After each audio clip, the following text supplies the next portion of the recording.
Assalamualaikum. For today's video ay ready na po ako kasi lalabas po kami. Ngayong araw pala ay gusto namin pumunta sa may Karimblang or Karim Market. So lagi naman kami pumupunta doon tuwing bumibili kami kasi doon yung may mura at marami kang pagpipilian. Gusto pala namin bilihan ng pang winter clothes yung aming anak. At itong video na ito ay matagal na ito sa cellphone ko pero di ko na-upload sa aking YouTube channel. At gusto ko sana bago ko i-delete ay may upload ko para naman may remembrance kami or may remembrance ako dito sa Pakistan. Makikita no, sobrang ganda ng panahon kasi tag-lamig dito at winter guys. Tingnan nyo yung kapaligiran guys, punong-puno ng kulay green na mga kahoy. Dito pala sa Pakistan ay sobrang daming mga kahoy sa mga karsada guys. At ayun nga, medyo malapit-lapit na kami. At makikita nyo yung haring araw. Ayan guys. Kasi medyo hapon na kami pumunta dito kasi nag-o-open sila ng 1 hanggang gabi. At mas maganda paghapon kasi yun pa yung pagbubukas nila ng mga tindahan nila. Kasi pag umaga ay sobrang lamig. Kaya hindi pa sila nagbubukas ng maaga. Nagbubukas sila pagkatapos ng salatul duhur. Pero yung iba open naman. Pero ang karamihan ay allow na alas 12 yan sila nag-o-open kasi yun pa yung dagsa ng maraming tao kasi sobrang lamig pag umaga guys. At makikita niyo mamaya yung market na yun ay para siyang Divisoria or Baclaran kasi maraming nagtitinda pero makikita mo lang na nagtitinda ay puro mga lalaki kasi dito mas karamihan na nagtitinda sa labas ay mga lalaki talaga, wala ka masyadong makitang mga babae dito maliban lang kung sa mall or sa mga grocery or department store pero maraming mga babae na pumipili pero yung nagtitinda ay mga lalaki talaga lalong lalo na sa mga damit.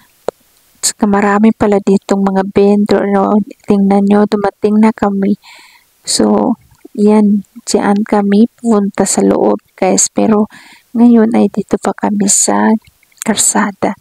So pagliko namin diyan ay maghahanap kami ng mapaparkingan. So mahirap din pala maghanap dito ng parking area kasi nga sobrang daming tao guys.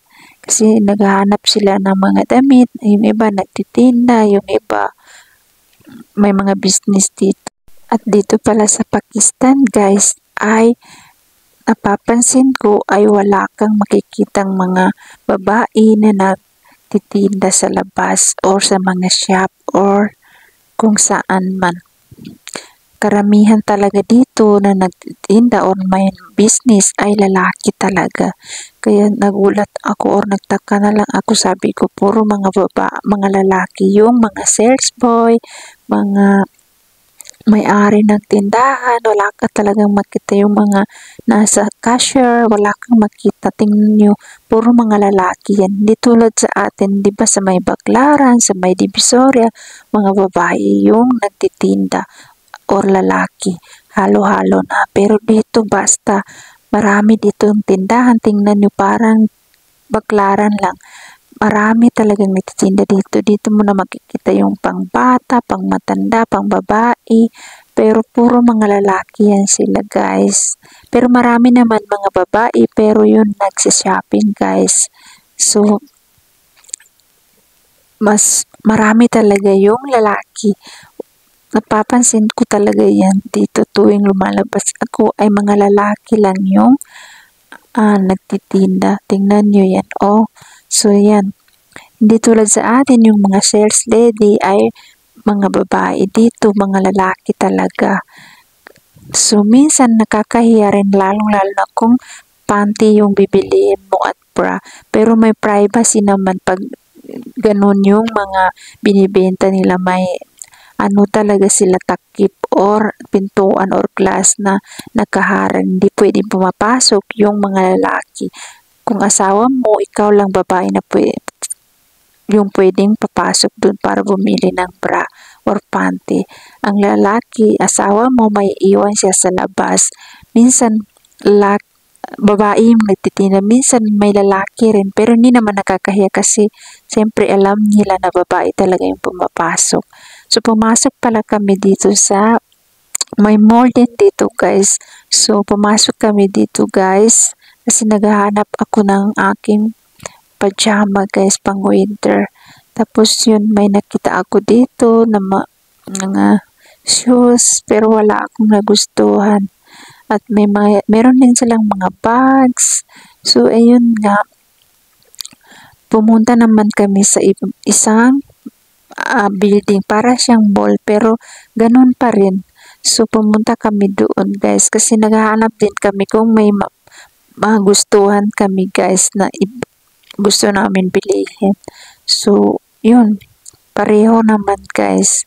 So, ayan na yung aking anak. Gustong-gusto maglabas. So, dito pala yung isang pinasukan namin guys. So, may underground niya siya. So, marami rin silang mga tinda-tinda guys pang winter. So, ayan pala yung nabili namin sa aking anak. So, next day guys, kinabukasan ay naglinis naman ako ng freezer namin kasi marami na siyang ice guys. So, kailangan natin yan tanggalin para naman marami akong mailagay. So, nakikita nyo guys, bago pala kami umalis papuntang Pilipinas, alininis ko yan siya guys. So, ayun nga, pagkailang weeks, meron na naman ice. At linabas ko naman itong mga manok namin guys, para malinis ko siya masyado at maayos ko siya malinisan.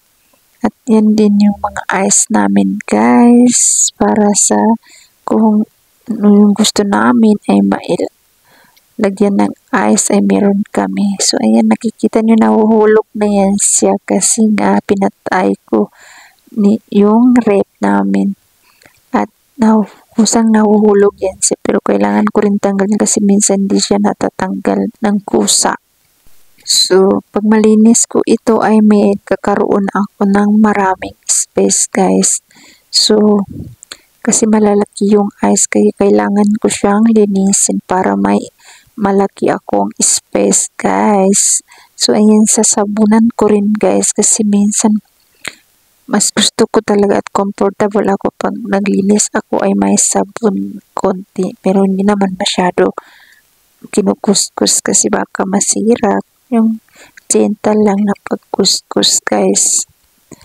Kasi nga bigay lang sa akin ito na ref. Hindi namin binili. Bigay lang ng aking mother-in-law. So, ayan nga. Lahat ng sinabunan ko guys kasi mas comfortable ako pag nasabunan ko lahat at nalinis siya ng maayos guys. Hindi yung magic lang na paglilinis. Kailangan ko talagang tanggalin lahat yung laman at sasabunan at hugasan at i-dry ulit bago ilagay ulit yung mga laman. So, nakikita nyo malinis na siya guys kasi nga lininis ko masyado siya guys. Actually, lumang rep ng binan ko ito pero binigay niya sa akin. So, tingnan nyo yung binan ko kaano siya sa gamit guys. Tingnan nyo yung loob ng rep. Sobrang puti pa guys. So, wala kang makikitang mansa-mansa dyan kasi yung biyanan ko sobrang laga talaga sa gamit